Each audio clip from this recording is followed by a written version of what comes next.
This episode of the AIXR podcast is brought to you by Zapper, the folks behind Mattercraft, the leading visual development environment for building immersive 3D web experiences for mobile, headsets, and desktop. Mattercraft combines the power of a game engine with the flexibility of the web, and now features an AI assistant that helps you design, code, and debug in real time, right in your browser. Whether you're a dev, designer, or just getting started, Mattercraft speeds up your workflow and brings your 3D ideas to life faster than ever. Start building smarter at mattercraft.io. Good morning, everybody. I'm Charlie Fink with Ted Shilowitz and Rony Abovitz for the AIXR podcast. Today is Friday, November 14th. Good morning, gentlemen. Good morning. Good morning. How are you? Morning. I'm excited. We're going to have a great show today because we have our friends from Lamina One, a blockchain startup, which is Neal Stephenson and our friend Rebecca Barkin, both of whom are alumni of the podcast from years past. So it'll be great to catch up with them this morning. Yeah, and I know Neal quite well. We both spent lots of time with him and are fans, number one fans and friends. So we're excited to have him on. And Rebecca. Yep. So, Rony, let me ask you a question before we jump into the news about Neal Stephenson, because he was on the Magic Leap payroll with a team in, I guess, Seattle with, I don't know, supported with millions of dollars and no product. So what the hell was he working on with you all those years? Yeah, so here's what Neal's team did. They were called the SCEU, Self-Contained Existence Unit. And Neal was the Lee Marvin character from The Dirty Dozen. And I said, you can have up to 12, but no more than 12. They were going to be like a Navy SEAL team. We called them SCEU. He loved it. And he kind of had that Neal, Lee Marvin vibe, if you've ever seen The Dirty Dozen. I wonder how many of our listeners know who Lee Marvin is. I know who Lee Marvin is. It's such a 60s He was in the Big Red One. Well, Yes, I mean, the Big if you Red were a One. cinema aficionado, you shouldn't be like decade oriented. You should be able to like go to cinema from the 1800s to now. He was the original tough guy. It basically, He's great. Bruce Willis in Die Hard is the archetype of Lee Marvin in the Big Red One, as far as I'm concerned. But watch Big Red One, watch The Dirty Dozen, classic movies. Lee Marvin's in it. They would get the idea of what, Neal at SCU. But Neal did some amazing things. They created an open source toolkit that was based on baby goats, which kind of sounds funny. But what it was it was environmental mapping and letting intelligent characters understand the real world. So we had these test rooms where you would walk around and there'd be little baby goats jumping on furniture, going under things, having full awareness of you and the physical world. And they created an open source community around that, which was super cool. And they talked a lot about that at our first Magic Leap developer conference in LA. But more importantly, Neal developed an amazing IP, which is still trapped in the Indiana Jones warehouse of amazing IP at Magic Leap. And it was an IP that had both a science fiction and fantasy world merging. And the coolest thing they built was in Seattle. You'd go to the third or fourth story of a building, and I'll just go through this quickly. And there was a very hacked up machine there that the backstory was a rogue Magic Leap employee, there was a real person with a name, had hacked this thing and had cracked open a window to multiple parallel worlds. If you could find your way to this place and put them on, it was connected to this crazy looking analog machine, you would look out the window at real Seattle and suddenly see these worlds leaking in the real Seattle. So they turned like a mile radius of Seattle into a game board, actually into a story world cinema board. It was incredible. It was one of the coolest things, and we showed it to a number of studios. But for the pandemic, zapping a bunch of things and having the company put all of its creative IP not in the dustbin, but in the Indiana Jones warehouse, this would have been one of the coolest things in XR ever. And I know that Neal has been trying to retrieve the thing and begging the Magic Leap team to please respond to him or somehow figure out a way to do it. There might be another surge of effort this coming year, but there was brilliant IP there.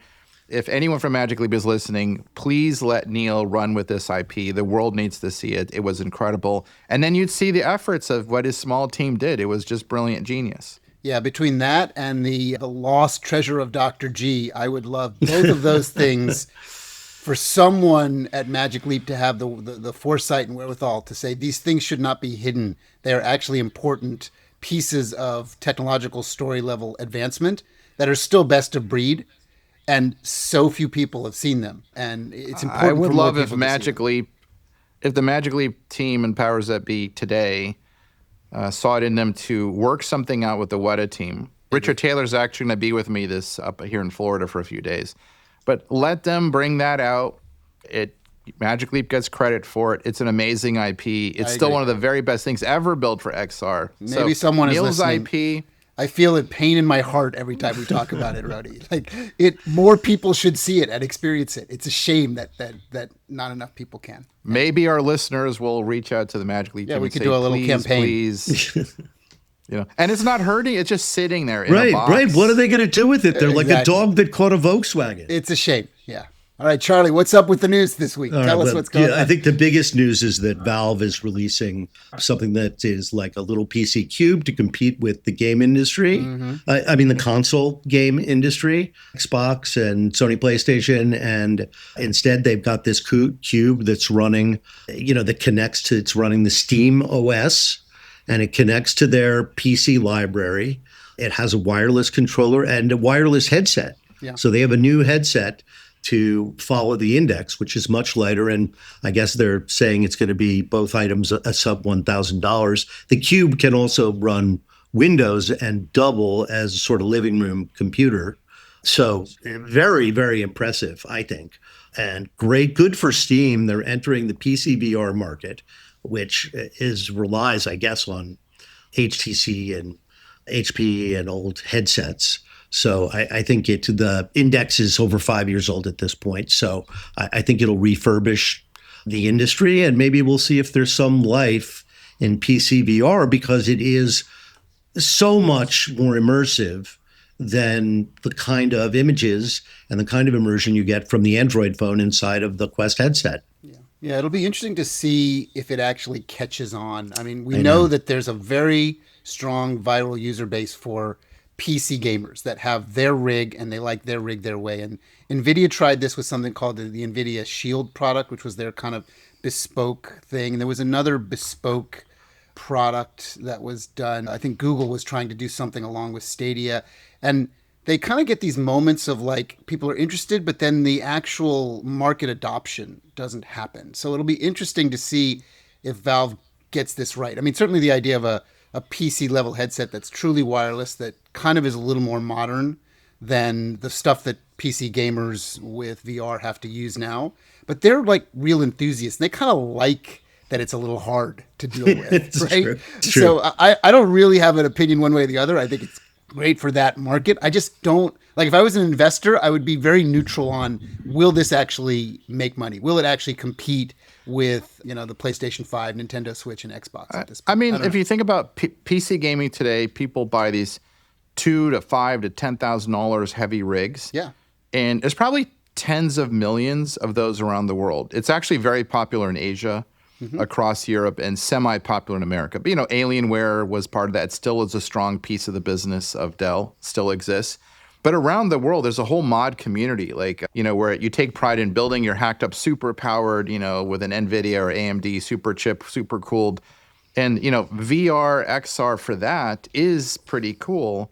So, but I think it has to be like integrated, right? The companies that a highly integrated system, it's like super tuned for it. Like, the Vario headset with like a supercharged alien PC probably costs you like 10 grand or more, but probably the best thing in the world to do flight sims on. Yeah, and that's my point. Like a subset of that community, right? Right. That's my point, is that those users actually have those rigs. So if Valve wants to be successful with this, they have to grow the market. And I don't know if there's actually market growth for that. Like, these folks are already driving their cars, right? They don't need to buy or want to buy a different car. They like the car they have, and they like the community they're in. So it'd be interesting to get into a discussion, and it'd be great to have someone from Valve on the podcast, because they are absolutely a force to be that would be reckoned great. with. If anybody from Valve is interesting, I'm listening. We would love to talk to you about this, and your thoughts are on growing this market and coming outside of that strong but sort of narrow PC. And I am the easiest person to find in the world, because I answer all social media messages. We're making a reach out, making the call out today. Exactly. And, get yourself an invitation to the AIXR podcast 5th annual. Which has a growing audience and a large audience now. Yes, we do. So hopefully we will have a big party in Las Vegas on the 7th. So here's something else that happened this week that caught my eye. Meta has added computer vision, real-time computer vision to its mega-AI glasses. So the cameras, the way it works now is you take a picture and then you can query the AI about what it is. Yeah, it's a little clunky. It takes an extra step to do it, right? Yeah, and it's not connected to your geolocation, which is weird. That would be easy, right? Google is doing that with Google Maps, which are now going to be able to respond to you and make suggestions and answer queries based on where you're at, because that's what you want, is for the computer vision to combine with the geolocation, which clearly is next. And then it not only knows what you're looking at, it knows where it is. So it's exciting to me. I think these two developments are going to help push the AI glasses toward an inflection point. Yeah, their next inflection point. Yeah, I don't know what they're only selling for all the success that has been touted. I think there's only 3 million mega-AI headsets, or I should say Oakley glasses, or the Ray-Bans. There's only a couple million of them out there in the wild, as opposed to 70 million of the Switch or 150 million of the PlayStation. Yeah. So I think this is a category, Ted. We're going to be at CES and we are going to be drowning in these AI glasses. Smart glasses, yes. Oh, yeah. So moving on to another piece, we got just a few minutes before Neal and Rebecca join us. 11 Labs has launched a voice marketplace. And I guess good old Michael Caine is one of the actors who's offering their voice to voice clone, which they use with 11 Labs with license. It's amazing development, I think. And sort of, it's a little bit like what the newspapers are doing, right? They're making licensing deals rather than fight against the possible illegal use of training data. Yeah, well, it's the if you can't beat them, join them strategy, right? Stephen Colbert had a really fun parody of Michael Caine doing his 11 Labs thing. Look, I mean, there's a couple of sides to this. I was actually at AFM, the American Film Market, which is kind of an old school trope of what the movie business used to be that still holds on, and it still has, a lot of power. That's where European buyers make co-production deals. And I mean, there's a business there. And the celebrities selling Kentucky Fried Chicken things or whatever. No, it's like, or waffle irons, and it's basically how you treat your brand. And if you want to sell your brand that way, or aspects of your likeness, it is your right. It's not someone's right to steal it, but it is your right, whether it makes sense or not, whether it's the right thing to do. So here's an interesting twist to this. Matthew McConaughey is an investor in the company and a very visible evangelist for 11 Labs, yet his voice is not offered for sale. Well, not yet. Well, we'll see. I think 11 Labs was a little touchy about it when I asked them. So I don't know that he's going to be lending his voice anytime soon. And I wonder how many other well-known actors will do it. All right, Charlie, I'm going to put you on the spot. What if they offered you $1 million a year for the right to use the Charlie Fink voice? I would. Where do I sign? Yeah. Okay. And most people would say that, Rony. Most people would say, look, for someone that's a legitimate star and has a known voice, a Michael Caine, a James Earl Jones, even a Matthew McConaughey, people know that voice, right? And it's just estate management. I mean, it's less controversial than the AI part of this proposes to be, because managers and agents and the talent themselves are smart enough. The ones that are smart enough know how to manage their estates, or after they die, their families manage their estates. And the likeness of that, whether it's voice or the persona, can make money. I mean, there's a Bob Marley show that's in Vegas right now, right? That is through the family authorized that, right? And they use his music, they use his likeness. And this happens all over the world all the time. But if you're a giant movie star and you want to just make some extra cash and you don't want to do any work to do it. So, if you're George Clooney, is a big Nespresso deal, right? But he doesn't want to go to the studio and do recordings and shoot that stuff. Just if I can make an extra $20 million a year and I don't have to even think about it, and it just runs in markets where it doesn't affect my cinema career, which is kind of like when you go to Asia, you'll see these giant billboards of movie stars that you would never see in America promoting products, right? So this is just another piece of that puzzle. So A related story that broke yesterday after the column came out, of course, Bob Iger on the Disney earnings call said that they have a plan to use AI to create user-generated content.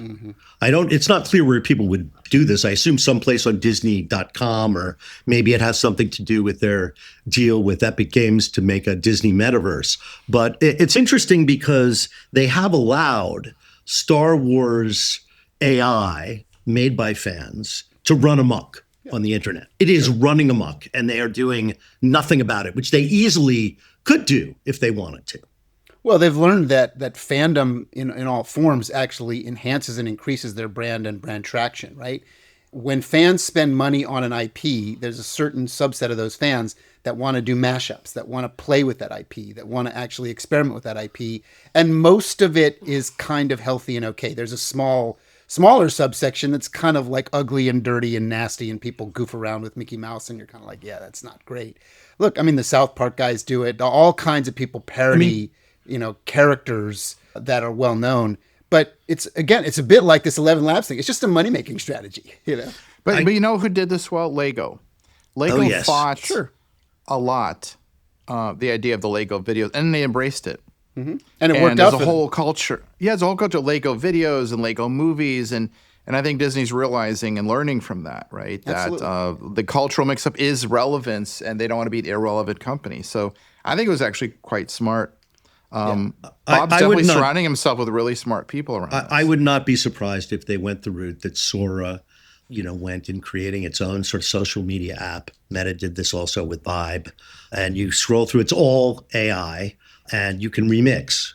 Yeah, and in the order of magnitude of people that watch and enjoy that content from Disney and Universal and Warner, versus the people that actually will spend time monkeying with it and creating their own stuff, it's a tiny, tiny little fraction of the audience. Ted, the thing is, if you make something great in your little Disney feed, then you put it out there. They're going to put it out there to the entire universe. Yeah, of course. And it enhances the brand. Absolutely. Yeah. Well, I was just about to say this. The AI tools are going to get really good.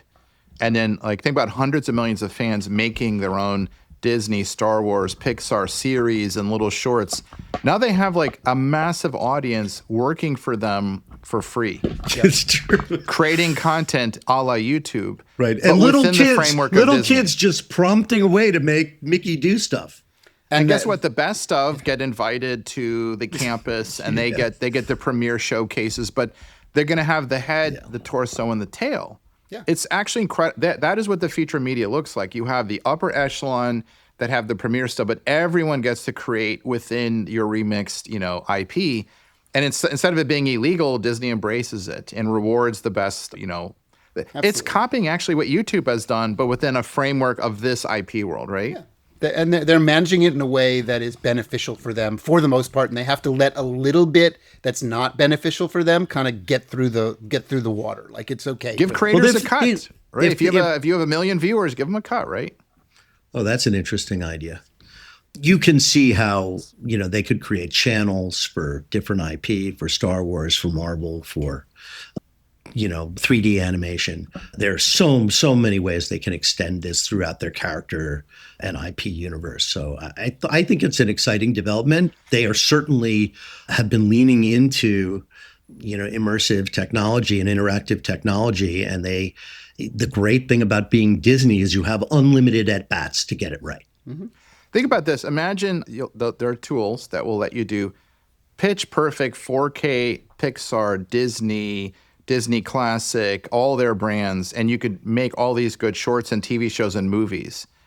The creative force that loves Disney and actually cares about the culture, you can curate it, not have it just be a bunch of garbage, right? Right. So a curated community, there's at least 100,000 creators that want to make a really good Pixar movie.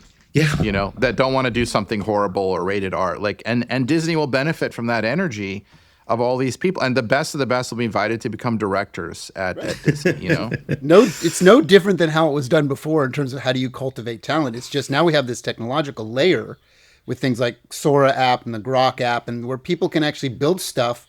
And the good stuff they'll link it to their marketing machine and promote because it helps build their legacy.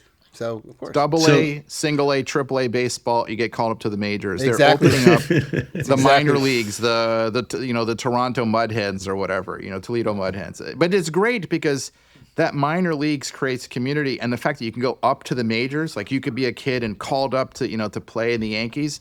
That's so exciting. Getting called up to the majors, Disney, but you started in single A ball. It's the same thing that happened. It's the same thing that happened with a different type of technology when Steven Spielberg was shooting Super 8 movies in his backyard to learn how to become Steven Spielberg. Right now, you don't have to get a Super 8 movie camera and little cartridges and spend money to do that and send it off to the lab and get it back. You have it on your little phone, and it's you can make kind of anything you want, and it can be photorealistic if you want. It can be as good as what Disney or Pixar would do in short form right now for little moments. There's the current episode of South Park. It's a very dark take on this phenomenon right now. It's worth watching. It's exceptional how they skewer it and get right to the heart of what's great about it and what's awful about it at the same time. They're brilliant at what they do. Absolutely brilliant at social commentary. South Park guys. Yeah, it's great. Yeah. And the amount of time, Simpsons also, that they have sustained these shows through massive changes for decades. And the shows have developed, with the culture. So they kind of, in a way, are their own sort of historical artifacts. Yeah, absolutely. So let's take a quick pause for our mid-roll sponsor, and we'll come right back. The guest segment of the AI XR podcast is sponsored by the new Luma series of Viture XR glasses. Viture is the quiet giant of video smart glasses, preferred by gamers and #1 in U.S. sales. The expanded 52-degree field of view shows me a virtual 152-inch screen. For the best in mobile gaming and entertainment, go to luma.viture.com or Amazon and get yourself a pair. Thank you for joining us. Great to see you again. Yeah, nice to see you too. So great to be here. You know the guys, of course. I sure do. And we're hoping that your business partner, Neal Stephenson, will drop in for a few minutes to say hi. I understand he's working this morning. I think he's in the flow. So he may or may not jump out of the Neal Metaverse and join us. But even if he doesn't, we are charmed and delighted to have you here. Thank you. I'm glad to be here. Yeah, we like to keep him in the flow because right now we are in the middle of rolling out Artifact, which is our new collaborative world building IP that we put together with Weta Workshop. And so Neal has been doing a lot of the writing and we've been dropping new chapters and new lore every day. And so we need him in the flow. Sorry, I'm late. No, you're good. Rebecca just said we need Neal in the flow. Okay, here I am flowing. Don't flow too much. Before we start the Lamina One conversation, I just want to say we geeked out a little bit at the top of the show, Neal, about what you were doing in Seattle with Magic Leap. Lee Marvin. Yeah. Right. Yeah. Rony called you Lee Marvin from the Dirty Dozen, recruiting your crack team to storm the fortress. Yeah, I had to plead with Rony not to designate my group as the Dirty Dozen. And so we came up with a different name for it. I didn't want that particular target on my back. That's SCEU. Yeah, this self-contained existence unit. Which is a brilliant, awesome So who name, was in the Dirty Dozen? Who did you get? Who was on the team? Oh, it was a Karen Lohr, who's a longtime collaborator of mine, was an early employee at Valve who worked on Half-Life and serious games subsequent to that. Ed Allard, veteran game producer, Dan Benet, some people who were engineers who had been sort of veteran sort of game programmers. Yeah. And Charlie Falcone. So Yeah, I know Charlie. it was interesting because like a lot of the engineers on the project were people who'd been around at the early days of the game industry when a small team could make a difference. And when you get into later stage game development, when projects have $100 million budgets and there's hundreds of people working on them, you don't feel as though you have the same level of agency. And so even though there were a lot of challenges working with early hardware and, dealing with, constant updates and bugs and so on, I think it kind of made everyone feel young again. It's interesting, Neal. I think there's a renaissance now, kind of in the mid 2020s, about small teams and indie games kind of really re-entering into that sphere of importance, and the big franchises, the Call of Duties, the Grand Theft Autos, holding their place in importance, but kind of losing that luster, and small little indie games with developers of under 7 people actually making their mark.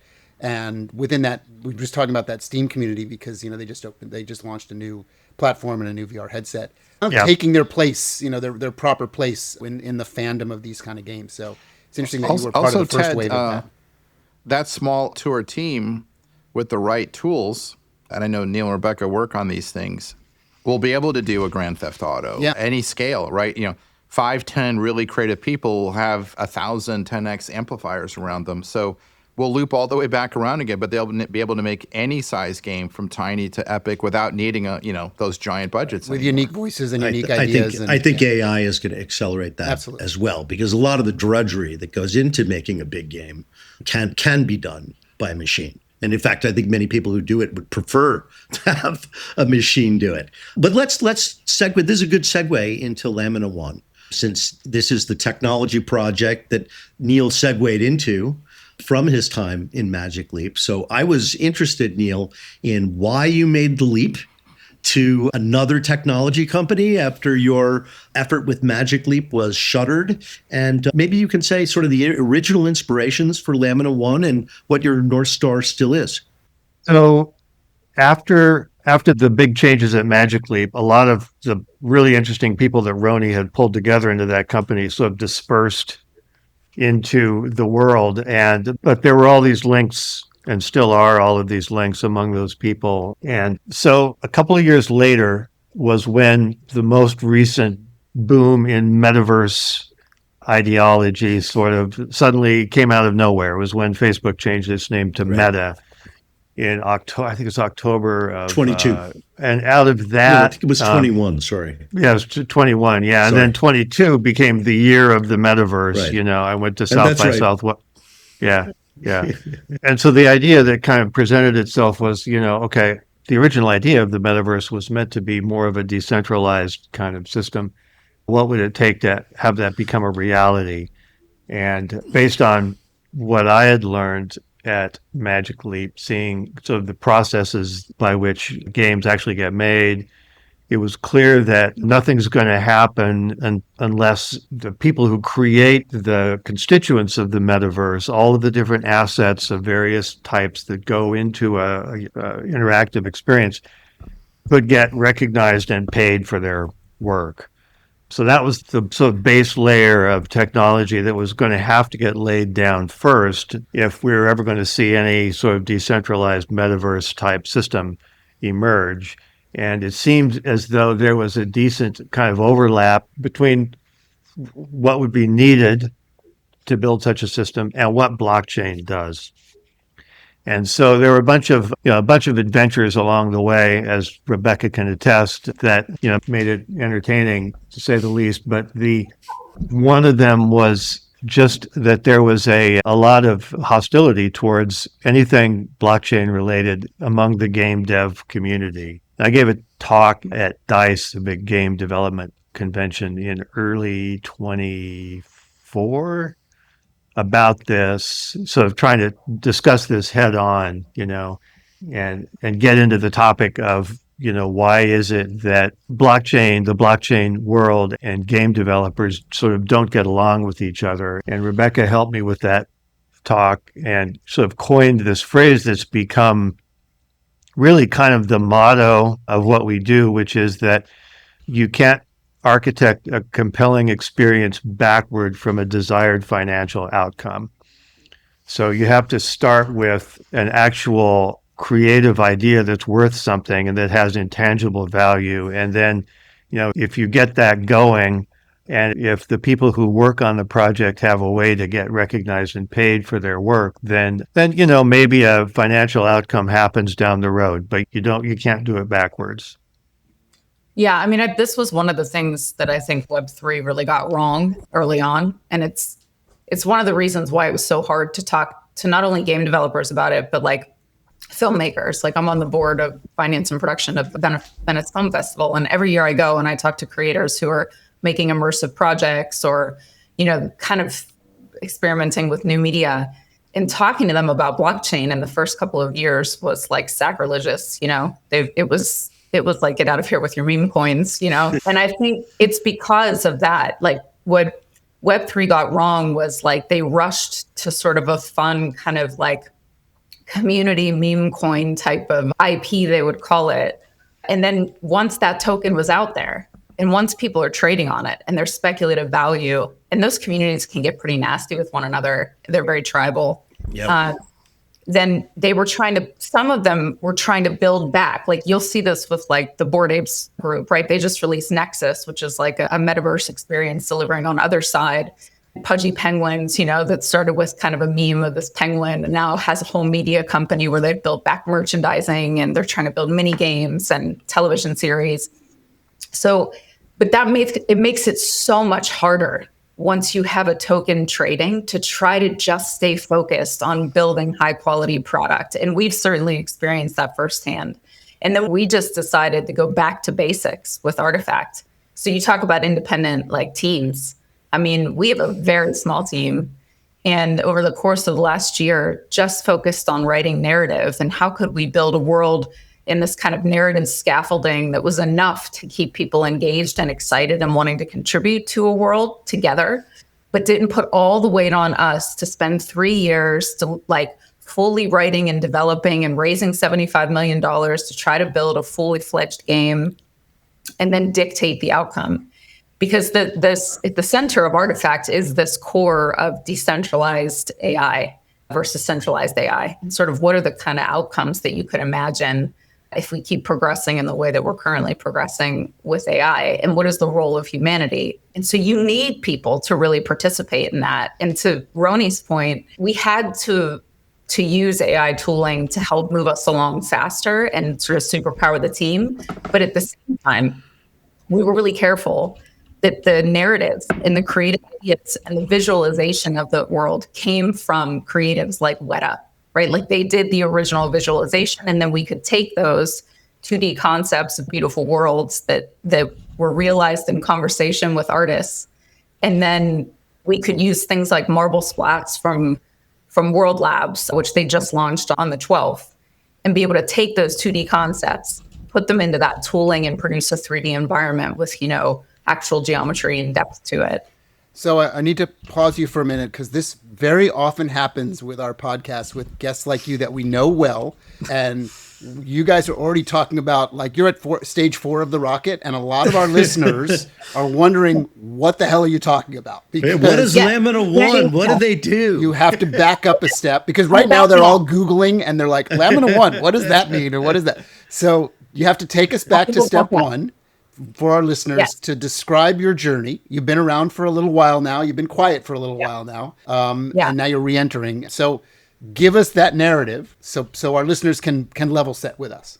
Yeah. So, I mean, look, Lamina 1 started 3 years ago with this concept of being a native currency for the open metaverse, right? This idea that you could have portable kind of value moved through a variety of different internet experiences and game experiences, and that value would move with you.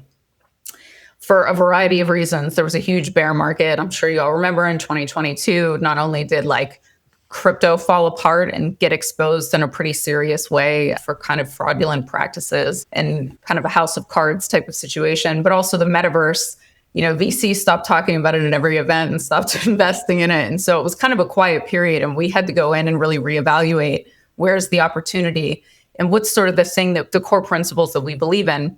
And one of them was just, we talk about that Cory Doctorow concept of inshinification, right? Every time that there's like this new internet or this new technological advancement, often it promises to make things better for creators, but it ends up in the end kind of taking from them, right? So we thought a lot about that problem.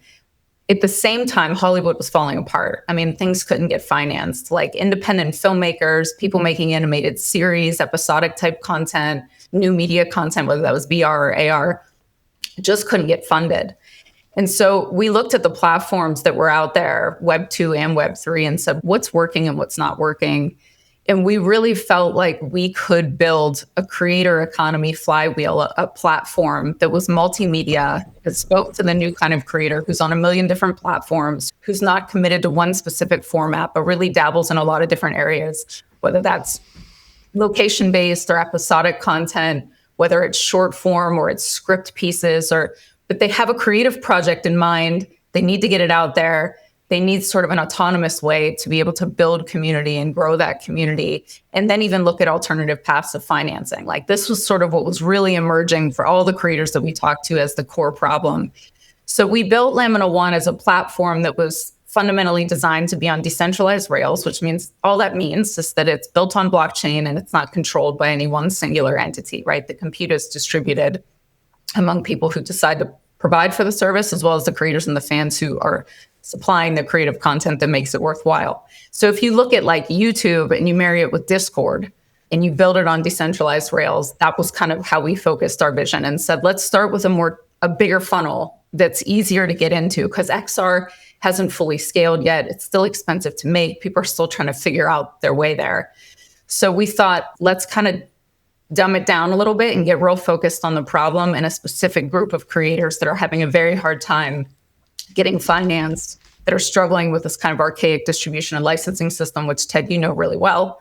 So what emerged out of that was Spaces, this concept of Spaces, which we just rolled out. Artifact is the test case for that, which Neal will talk about. Spaces kind of with other projects, the contributions of other projects in the ecosystem, will eventually be like a full stop decentralized media 3.0 platform that's available to creators kind of who want this, like who want to retain their IP ownership, who want to set their rights and royalties and their prices and figure out how to kind of autonomously engage with their fandoms. And ultimately, it'll be an alternative path to kind of making and releasing those creative projects and growing the value of their IP in direct collaboration with fans. That was the vision that we focused in on about a year and a half ago. Without getting too far into the tech, like weed side of things, we had decided originally to build on Avalanche.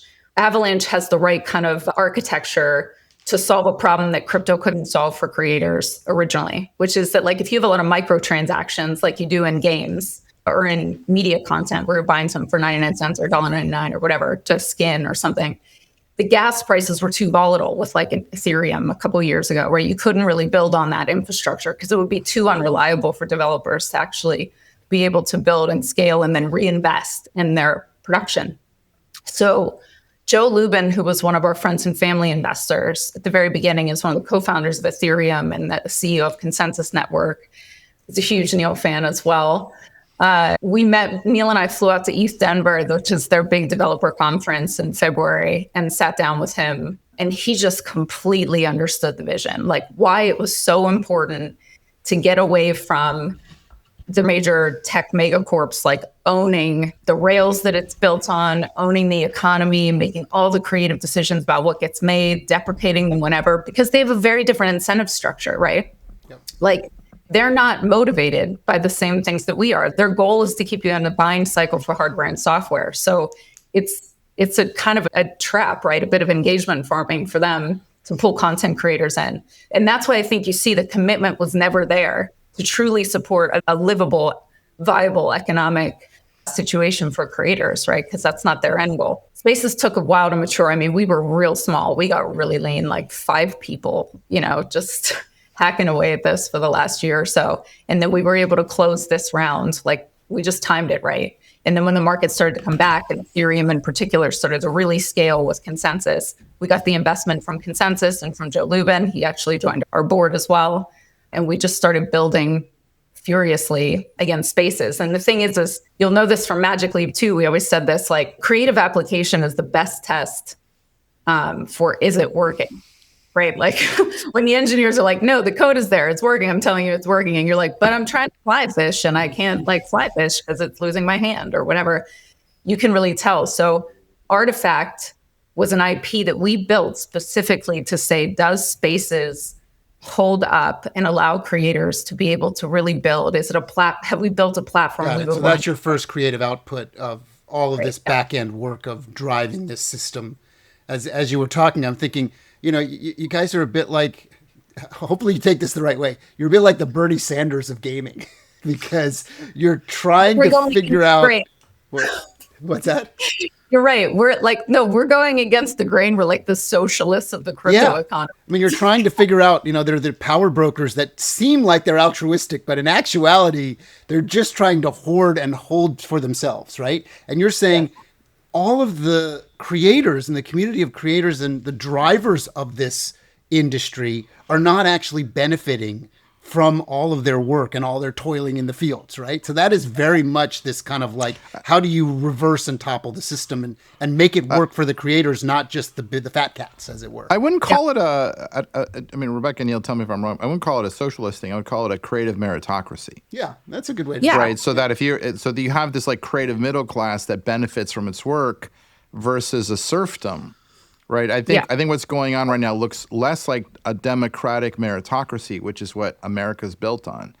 And it's more of like serfs on the manor lord's land, and you harvest the wheat and you just get like, here's your loaf of bread for the month and I'll take everything else. Exactly right. And Neal and I had many late night conversations about this, but I feel like the creative serfdom is not what artists want. They want a creative meritocracy. But I also don't think they want a creative socialism, right? The best creators should benefit in proportion to their work, like the Beatles or, Bob. Yes, but if you're the Beatles, your label should not treat you like a serf.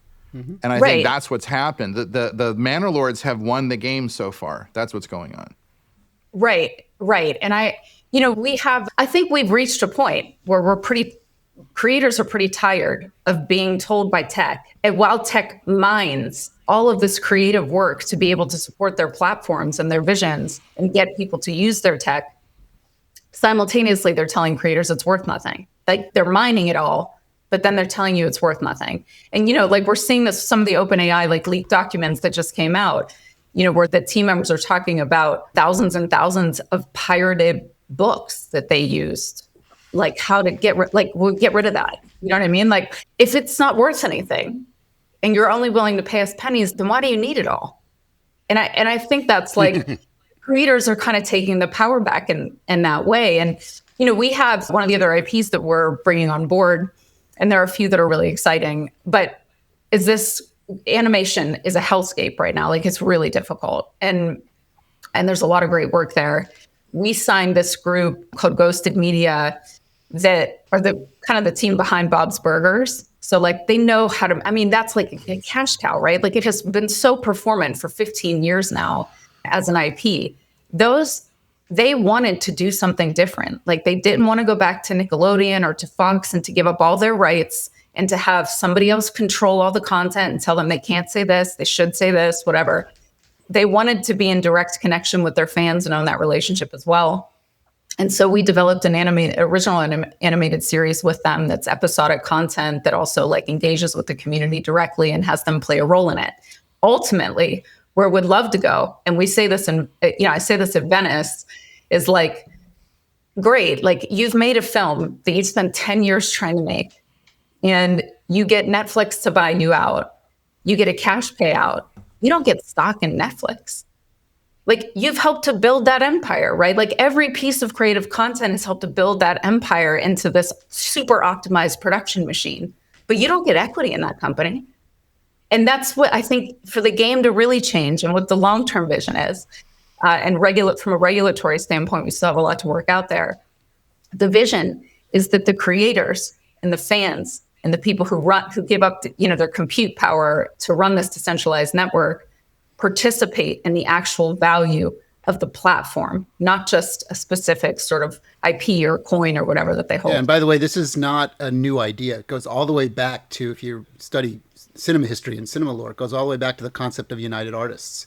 And to Rony's point about a meritocracy, United Artists was sort of the artists themselves railing against the studio heads going, we are on the wrong side of this equation. We need to take back what we create and what we do and build our own environment where we can profit from this. And then, of course, it's an interesting story where they actually turn into their Mary own worst Pickford, enemy. Charlie Chaplin, right? Yes. All over again. Yes. Douglas But, Fairbanks. It's not a new concept to create. No, the impression artists. Like I saw this great piece, immersive piece, and it was about the Impressionists and their story, Yes. right? Like Monet and all these artists, Degas, were like totally looked down upon by the whole traditional sort of classical realism art movement in Paris.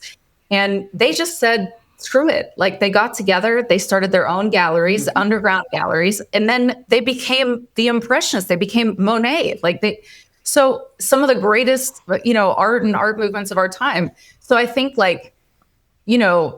there is this theme that keeps reoccurring, but then the power continually, and this is part of human nature, right? Like we'll see if decentralization, the dream of it, can really succeed, but the power gets siphoned, right, to a few and consolidated over and over again, right? I think this is some of the fear around the crypto market right now, which is, the dream that we've all these sort of, it started with like libertarians and this kind of movement to like really own everything, own your data, your money, like get out of my pocket, get out of my internet, get out of, that now the traditional finance and, has become involved, that you're seeing BlackRock and all these things going on. Yeah, well, Neal and I have talked about, the issue and the challenge with the underpinnings of the blockchain, the purity of how the blockchain itself can work, gets kind of obfuscated by this layer of crypto and the money side of money for money's sake.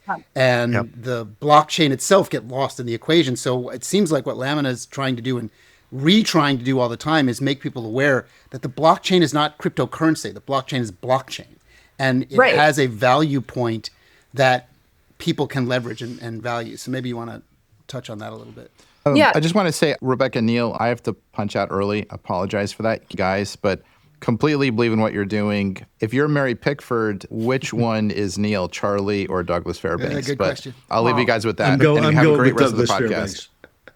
Talk soon, Rony. Bye, Rony. Thanks. Bye, Rony. We should talk about Artifact. Yeah, I was going to say, let's get into Artifact. Yeah.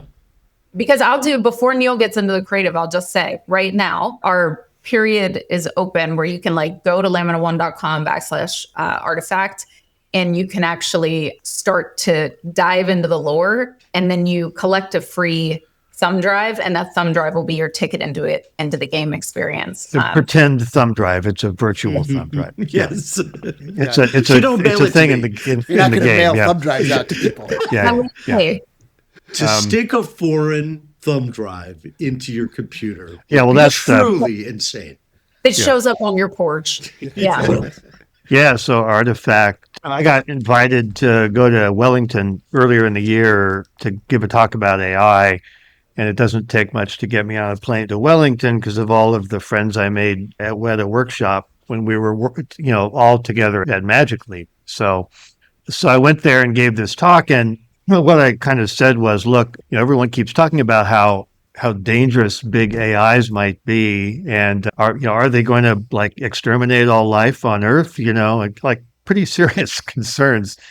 And I just thought it was funny that we are allowing these AIs to have basically unlimited free resources and kind of raising them in these hermetically sealed, protected environments when every other organism on Earth has to compete, has to fight to stay alive. So we should compete with these things, and because they're too big and smart and fast for humans to compete with them, we should make them compete with each other. So how would we do that? You could start by just planting fake information. We know that AIs are being fed on bad information all the time, increasingly. So just plant a bunch of information saying that, Grok is out to get Gemini, and ChatGPT, is out to get Llama, and so on and so forth, so that they'll develop sort of competitive instincts vis-a-vis each other. So that was all kind of tongue-in-cheek. And Greg Broadmoor was there from Weta, and he's an old friend and collaborator from Magic Leap days. And one thing led to another. And so when we were talking about what to do to launch spaces, I thought, maybe in that idea, there's the kernel of actually kind of an interesting story world.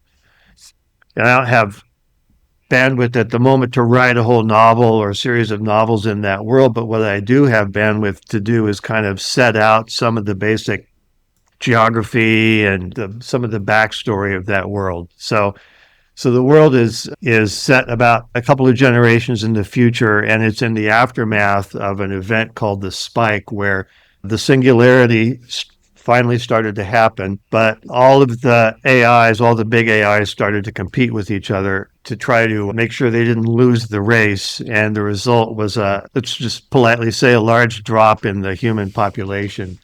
And so a couple generations later, the world is dominated by 12 bigs. And the bigs are these big AIs that have survived, and each one of them is concentrated in a huge data center somewhere in the world. And they're competing for energy, for copper, for water, and GPUs. Those are the four key resources that they're all kind of fighting over. And humans are living in the interstices between the bigs and finding ways to make themselves useful to bigs or not. Some of them have very anti-AI and have sort of gone off the grid and sort of become sort of Amish in their attitude towards certain technologies. So that's kind of the quickest possible kind of description of the overall world. And what we've been doing with Weta is giving them the creative freedom to co-create the world instead of just we give them instructions and then they do what we tell them to do. We're co-creating with them every day, every week, and we're co-creating with a team that includes Alvaro Gonzalez, who's a great game designer, who's kind of laying out the overall experience that we're launching as we speak. And so far, it's been a really encouraging sort of example of the kinds of collaborations that we hope Lamina One and Spaces is going to be able to facilitate. One way to think of it is just experimenting with the very process of IP creation, and ownership, right? When if the story is actually designed and programmed to allow fandom to kind of participate from the outset, what can we do, right? And the outcome is sort of open-ended, and you give spaces for cultures to emerge and tribes to emerge. What happens, It's so hard to develop original IP. So this seems like a really, really good way to kind of, crowdsource it and see what people do and whether they live in the world and, what kind of connections they develop there. So it'll be exciting to see. It's lamina1.com /spaces /artifact. Yeah. Okay. /spaces /artifact. We will make sure to put in the description and notes from this show that website.